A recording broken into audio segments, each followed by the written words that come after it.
일상 속에서 참 나를 만나고 내가 나를 깨닫는 이 시간, 다시 듣고 싶었던 인천 용화선원장 송담 스님의 주옥 같은 육성 법문으로 꾸며드립니다.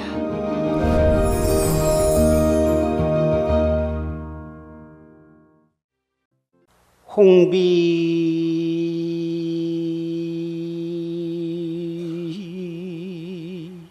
천말 적유사 인거 황천 명제가로다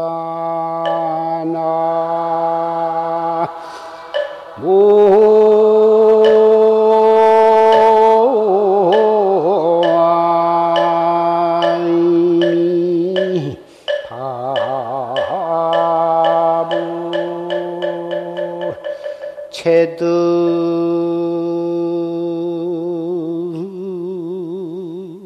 백화성미로의 부지신고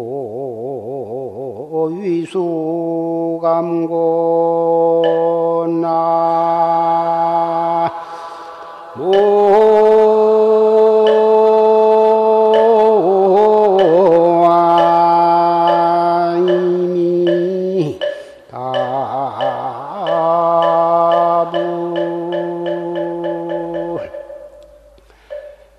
홍비천말 적유사요. 기러기는 저 하늘 멀리 날아가 버렸는데 그 기러기 놀던 발자취는 모래사장에 남아있고 인거 황천의 명제가다.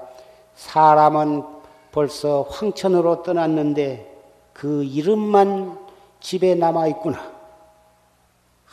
아무리 그 기러기가 모래사장 위에서 즐겁게 놀고 그 춤을 추고 이 세상에 자기밖에 없는 것처럼 기러기 위에서 온갖 짓을 하면서 참 놀았다 하더라도 기러기는 저 하늘가스로 날아가 버린 뒤에는 모래사장 위에 발자취만 남아있어.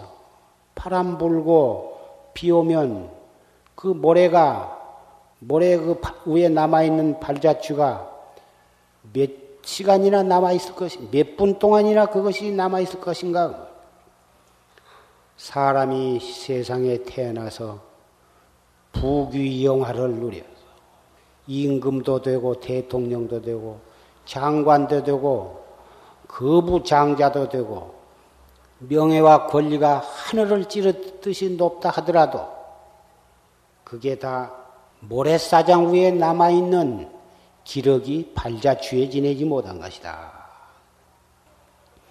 하물며 그러한 것을 위해서 끝없는 욕심을 부리고 남을 모략하고 자기의 그 명예와 권리를 주기 위해서 남을 모략하고 중상하고 남을 죽이고 권리를 남용해가지고 남을 죽이고 그래봤자 몇 해를 해먹는 것이냐 그 말이야. 불과 몇 해 안 가면은 외국으로 도망가지 아니하면은 쇠고랑을 차고 감옥에 들어가고 동서고금의 역사가 그러한 짓을 되풀이를 하고 있다 그 말이야. 지나간 역사 공부하는 것은 과거 사람들이 그러한 것을 보고 나는 그렇게 하지 말아야겠다. 나는 그렇게 하지 말고 잘 해야겠다. 그렇게 하기 위해서 역사를 배운 것인데 번연히 보고 듣고 너무나도 잘 알고 있으면서 다시 자기도 또 그것을 되풀이를 한다고 말이야. 하물며 속인도 인격이 있고 뜻이 고상한 사람은 명예와 권리를 위해서 자기의 목숨, 자기의 인격을 버리지 않거든. 하물며 출가한 사람이 어찌 명리를 위해서 명예나 권리나 재산이나 보다 그런 것을 탐해서 빈축을 사고 출가의 목적을 망각할 수가 있겠는가? 우리의 위대한 스승이신 부처님께서는 왕궁의 부귀도 침뱉어버리고 설산에 들어가셔서 큰 무서운 고행을 하시고 마침내는 대도를 성취했어서 이렇게 우리에게 생사해탈의 길을 열어주셨거늘 우리 말세의 범부가 무슨 미련이 있고 무엇이 아까울 것이 있어서 어찌 부처님의 우리에게 보여주신 그 자체를 따르지 못할 것이 있겠어? 부처님께서는 어찌 도적대들이 나의 법복을 빌려 입고 열애를 팔며 가지가지 업을 짓는고 이렇게 말씀을 하셨습니다. 이 자리에 계신 여러 사부대중도 과거의 모든 죄업을 참회하고 법을 위해서 몸과 목숨을 바치고 결정코 태도를 성취하시기를 바랍니다.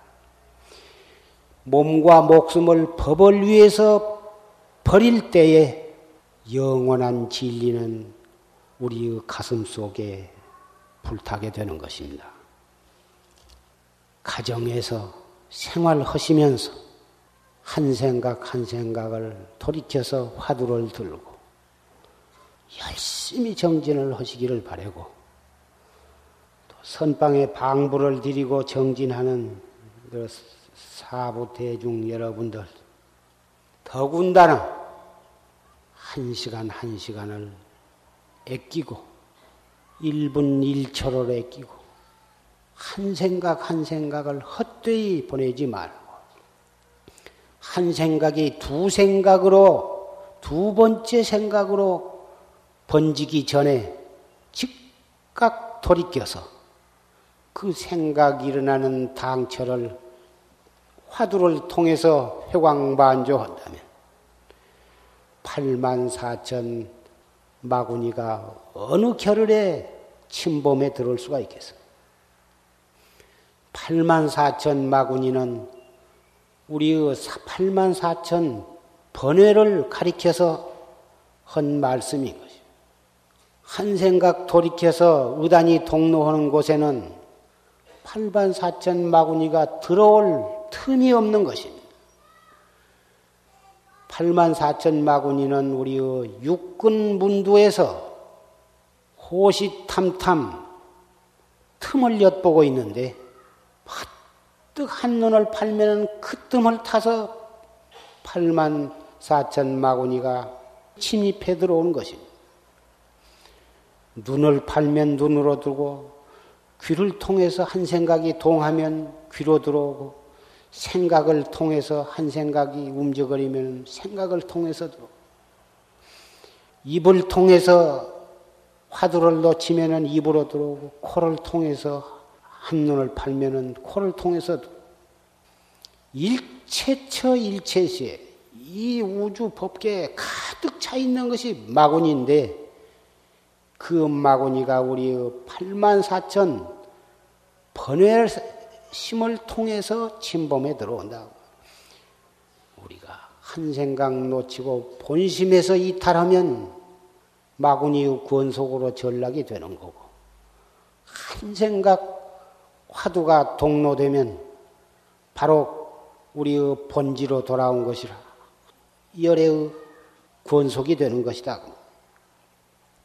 고양이가 쥐를 잡을 때에 두 눈을 부릅뜨고 네 다리를 버티고 오직 그 쥐를 탁 잡아서 입에다가 물어야만 되는 것처럼 그렇게 될 때까지는 비록 닭이나 개가 자기를 물기 위해서 옆에 있다 하더라도 그것도 돌아볼 겨를이 없듯이 참선한 사람도 그와 같아서 분심과 신심과 의단이 동로해서 팔풍경계가 눈앞에 벌어진다 하더라도 그걸 돌아볼 겨를이 없어야 해요.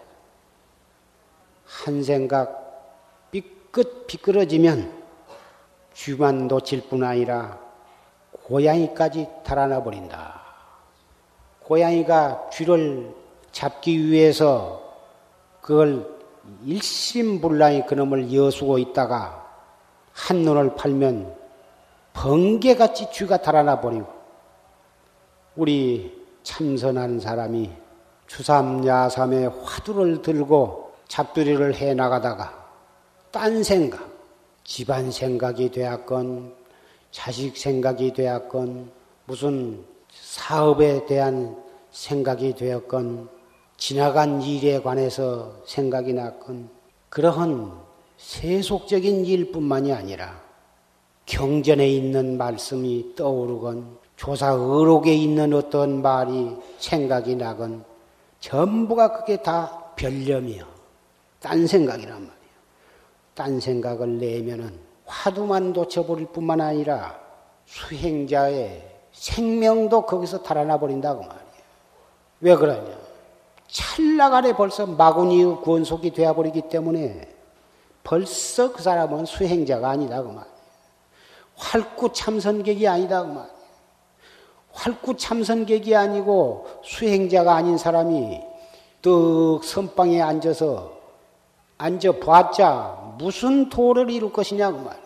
벌써 마구니 권속이 되어갖고 있다. 껍데기는 멀쩡하게 수행인처럼 생겼지만 벌써 속은 마구니 권속이 되어버리고 있다 그 말이에요. 참선을 해나가는 데 있어서 고인의 공안상에 복탁을 하지 말아라. 이리 따지고 저리 따지고 분석하고 비교하고 사량 분별로 공안을 따지지 말라. 망령되이 거기다 해석도 붙이지 말아라.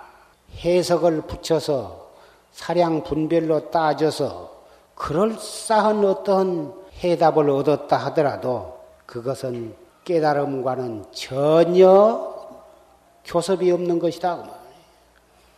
깨달음과는 10만 8천리 떨어져 버린 것이다.